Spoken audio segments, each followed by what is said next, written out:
Kita masuk ke topik bahasan yang kedua, yaitu 4M, penentu keberhasilan vaksinasi. Ini rahasia bagaimana kita setelah melakukan vaksinasi itu berhasil, ya. Sering sekali peternak-peternak itu jengkel atau marah atau curhat kepada saya, kepada kita, "Pak, ayamnya udah divaksin, tapi kok masih sakit?" Gitu. Nah, ini suatu pertanyaan yang memang harus dijawab secara komprehensif. Jadi kita harus evaluasi keberhasilan vaksinasi. Nah, di Medion semua permasalahan itu akan diuraikan melalui metode tulang ikan, ya. Adapun kita lihat di segi 4M besar, yaitu yang pertama, yang pertama adalah materi, ya, materinya, yaitu terdiri dari vaksin dan ayamnya. Yang kedua metode, yang ketiga manusianya, yang keempat milionya. Jadi salah satu dari M ini bermasalah, itu akan menyebabkan vaksinasi itu akan gagal atau tidak berhasil. Baik, kita bahas satu persatu dari segi materi, ya. Materinya ada dua, yaitu vaksin dan ayamnya. Nah, vaksin itu bagaimana? Vaksin harus protektif dan aman. Nah, jangan khawatir dan sanksi kepada PT Medion. Vaksin yang dikeluarkan oleh Medion itu sudah lulus uji potensi dan uji safety. Artinya, potensi untuk melindungi si ayam dan safety aman bagi kita, bagi manusia dan ayamnya juga, ya. Tadi sudah digambarkan oleh Mas Deris juga, kalau Medion sudah menerima ISO, ya. Jadi itu adalah standar internasional. Jadi adik-adik sekalian, jangan khawatir kita memakai vaksin Medion. Nah, tapi kita harus lihat, cek kondisi vaksin saat akan digunakan, ya. Vaksin itu harus tersegel, bentuknya tidak berubah, belum kadaluarsa. Jadi kalau ada adik sekalian yang punya ternak ayam di rumah, atau orang tuanya peternak, atau mau melakukan penelitian ayam dan mau melakukan vaksinasi, perhatikan apakah dia tersegel dengan baik, bentuknya tidak berubah, belum kadaluarsa, ya. Di sini ada nanti di sininya. Oke. Nah, untuk yang vaksin, ada juga yang vaksin kadaluarsa, kita lihat nanti dari leaflet yang ada. Nah, itu hati-hati. Atau vial vaksinnya retak. Tahu ya, adik-adik sekalian, vial vaksin retak itu di dalamnya itu kan tadi kayak sejenis kering beku tadi. Itu ada yang retak, pecah, itu jangan dipakai lagi. Atau pelen vaksinnya kisut. Jadi harusnya dia bulatnya utuh, tapi dia mengkisut, ya. Nah, itu yang tidak bisa dipakai. Atau ada kemasan atau etiketnya rusak. Dalam satu toko peternakan sudah nggak ada etiketnya, Pak. Nah, jangan dibeli, ya, jangan dipakai, karena kita nggak tahu ini apakah sudah expired atau belum. Yang berikutnya, materi vaksinnya. Perhatikan hal-hal yang dapat merusak vaksin. Yang pertama, lingkungan. Jangan adik-adik sekalian melakukan vaksinasi di bawah terik matahari, ya, itu salah, ya. Atau di bawah pemanas gas, itu akan mematikan vaksin, ya. Itu perhatikan itu. Yang kedua, logam berat, desinfektan pada air. Hati-hati kalau kita mau vaksinasi melalui air minum, kualitas air kita jelek, ada pemberian desinfektan, itu akan menggagalkan vaksinasi, paling tidak menurunkan keberhasilan vaksinasi. Yang berikutnya, distribusi. Nah, terkadang distribusi vaksin dari toko peternakan atau poultry shop itu hanya memakai kantong kresek. Kadang juga ada yang tidak pakai es, ya. Jadi kita sarankan distribusi vaksin itu menggunakan marina cooler atau box vaksin dan diberikan es. Nah, penyimpanan juga harus benar. Jangan disimpan di bagian beku, tapi disimpanlah di bagian yang 2-8 derajat Celcius atau di bagian kulkas sayur, ya. Nah, agar kualitas vaksin tetap baik, penyimpanan vaksin pada suhu 2-8 derajat Celcius, ya. Jadi kalau rentang suhunya 2-8 derajat Celcius itu masih aman. Nah, Medion menerapkan sistem rantai dingin. Apa itu sistem rantai dingin? Manajemen pengaturan produk selama masa penyimpanan dan transportasi ada pada range yang sesuai dengan yang dipersyaratkan untuk menjaga kualitas, potensi, dan lain-lain dari produsen hingga ke tangan pengguna. Jadi Medion sangat memperhatikan hal ini. Di mana pada saat proses pengiriman dari pabrik, ya, pabriknya tadi di Padalarang, Bandung, dan Babakan Ciparai. Nah, itu kita dilengkapi dengan display suhu cool room ya. Jadi kita dilengkapi dengan digitalisasi suhu cool room, suhu penyimpanannya 2 sampai 8 derajat Celcius, dan yang hebatnya pengiriman Medion tidak menggunakan pesawat ataupun pengangkutan yang biasa-biasa, tapi Medion memiliki armada mobil vaksin khusus yang dibawa dari Jawa Barat atau dari Bandung sampai ke Binjai, sampai ke Palembang, sampai ke Jambi, sampai ke Makassar, Sulawesi, ya, Samarinda, Papua, semuanya, ya. Jadi suhu transportasinya 2 sampai 8 derajat Celcius.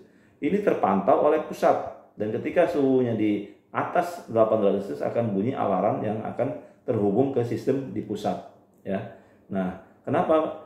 Karena dia ada pencatatan data logger, ya. Jadi ketika mobil yang pertama ini berangkat, dia tahu data loggernya. Berarti pada tanggal ini jam segini suhu masih aman, pada jam segini suhu agak menaik. Nah, itu ada. Nah, di USR juga di cabang kita juga menerapkan sistem lantai dingin itu dengan memiliki cool room di setiap cabang, ya, penyimpan vaksin. Terus kita juga membawa ke pelanggan atau ke kandang itu dengan Marina Cooler dengan perbandingan S1:1, 50% 50%. Nah, diharapkan di peternak ini yang jadi masalah. Di peternak itu kadang-kadang vaksinnya itu dicampur sama cabai lah, bawang, sayur-sayuran, ya, ikan, dan lain-lain. Kita harapkan kalau memang dia seorang peternak yang profesional, itu memiliki kulkas vaksin khusus untuk vaksin. Dan dia menerapkan sistem FIFO, first in, first out. Artinya, barang yang pertama masuk itulah yang keluar. Jangan sampai yang pertama masuk nggak keluar-keluar, akhirnya expired. Ya, kulkas jangan sering dibuka tutup. Jadi, jangan disimpan vaksin di bagian atas sini juga. Ini akan beku. Ya, vaksin akan rusak. Nah, setelah kita membahas vaksin, adik-adik sekalian sudah tahu salah materi vaksinnya. Sekarang kita membahas mengenai ayamnya, ya. Vaksinasi dilakukan saat kondisi ayam itu sehat, ya. Jadi kalau ayam itu bisa ngomong, aduh aku lagi demam nih, aku lagi pusing nih, jangan divaksin, nggak bisa, ya. Kita nggak tahu, tapi kita lihat secara umum kondisi kesehatan ayam kita, apakah ayam kita sehat atau sakit. Kalau kondisi ayam secara umum sakit, jangan coba-coba melakukan vaksinasi. Tapi kalau ketika ayam kita secara 90% sehat, kita akan lakukan vaksinasi, sehingga vaksinasi itu akan berhasil. Oke, 1M sudah kita bahas mengenai materi, yaitu vaksin dan ayamnya. Ya, kita masuk ke metode. Ya, metode ini kita membahas di program vaksinasi dan teknik vaksinasi. Ya, apa tuh metode program vaksinasi? Tujuan ketepatan program vaksinasi. Jadi dalam satu farm peternakan ayam petelur, Medion memberikan servis bagaimana si peternak itu dengan tenang dan santai bisa tidur. Kita memberikan full program vaksinasi. Artinya Bapak ketika masuk ayamnya 10.000, 5.000 atau 20.000, tinggal tenang, kita susunkan program vaksinasinya. Tujuannya menjaga kekebalan antibodi selalu berada di level protektif pada tubuh ayam. Jadi kita lihat kondisi sejarah ayam itu atau sejarah penyakit peternakan Bapak tersebut, ya. Penyusunan program vaksinasi disesuaikan dengan kondisi farm dengan pertimbangan jenis penyakit yang sering menyerang, umur serangan penyakit, jenis vaksin yang digunakan. Jadi yang perlu diperhatikan, jenis penyakit apa yang sering menyerang, umur serangannya kapan, jenis vaksin yang digunakan apa, ya. Jadi kalau ketika ada suatu kegagalan, kita bisa memahami, mempelajari, dan memperbaiki apa yang akan kita perbaiki untuk kedepannya. Nah, sebelum vaksinasi kita harus handling vaksin ke kandang. Ya, tadi kita ingatkan, jangan coba-coba memakai plastik kresek, ya. Karena plastik kresek ini sangat tipis, bisa ditembus oleh sinar matahari, dan suhunya tidak akan stabil. Tapi kalau Bapak Ibu, adik-adik sekalian, memakai Marina Cooler, itu akan lebih stabil dengan perbandingan S50/50, ya. Nah, siapa yang di sini adik-adik sekalian yang sudah pernah melakukan vaksinasi? Saya yakin semua sudah pernah melakukan vaksinasi, baik secara praktek, secara individu, ataupun yang memang sudah punya peternakan sendiri. Jadi handling vaksin aktif saat akan digunakan, yang pertama, bawalah vaksin dengan marina cooler ke kandang ya. Ini suhunya 2 sampai 8 derajat Celcius, sampai di kandang berkisar 24 sampai 32 derajat Celcius. Nah, yang pertama adik-adik lakukan adalah yang pertama membuka diluent pelarutnya ya. Pembukaan pelarut diluentnya, dan diluent itu dicampurkan ke vaksin aktifnya ya. Setelah dicampurkan, dia akan tercampur, masukkan lagi campuran yang dari vaksin ke diluent. Kemudian lakukan pencampuran dengan pengocokannya di angka 8 ya. Kenapa di angka 8? Supaya campuran vaksinnya merata. Setelah merata, kita lihat di sini, kita pencet sedikit untuk mengeluarkan udara yang ada di dalam ini, sehingga tetesannya nanti tidak jatuh secara berlebihan atau sesuai dengan dosis ya. Vaksin aktif harus habis dalam 2 jam. Jadi sarannya adik-adik sekalian, untuk vaksinasi yang misalnya ini 1000 dosis itu harus habis dalam 2 jam. Nah, bagaimana kalau tidak habis 2 jam? Ada efeknya. Efeknya apa? Efektivitas vaksinnya akan menurun. Nah, Pak, bagaimana Pak kalau kita masih praktek Pak, mahasiswa Pak, masih belum paham? Adik-adik bisa membagikan vaksin yang sudah tercampur dengan pelarut ini ke tempat botol tetes vaksin ini. Jadi dalam 1000 ini bisa dibagi 2, dibagi 3 ya, supaya ayam itu bisa tervaksin dengan tetes mata atau tetes mulut selama 2 jam maksimalnya.